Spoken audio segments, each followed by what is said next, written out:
আসসালামু আলাইকুম। কেমন আছেন সবাই? শীত কেমন কাটতেছে সবার?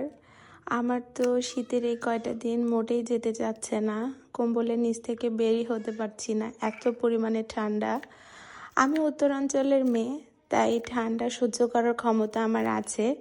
কিন্তু দীর্ঘ ৮-১০ বছর আমি ঢাকাতেই থাকি। তো ঢাকাতে যারা থাকেন তারা তো জানেন যে ঢাকায় অত বেশি শীত পড়ে না।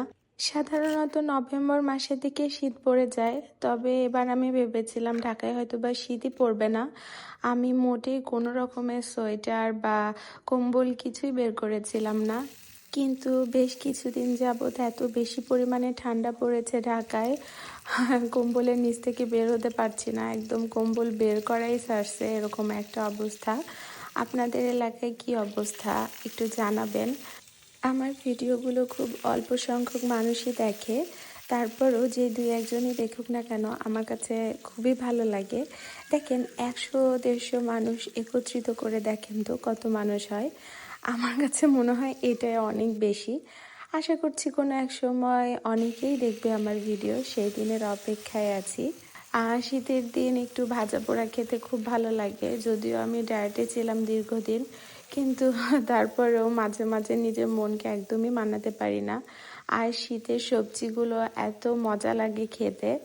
শীতের সিজনে শুধু একমাত্র এরকম সুযোগ পাওয়া যায় যে সবজি দিয়ে কোনো স্পেশাল আইটেম তৈরি করার।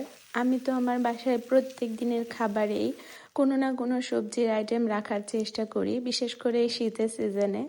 আজকে দুপুরেও যেমন আমার বাসায় ফুলকপির তরকারি হয়েছিল, সিমের তরকারি হয়েছিল।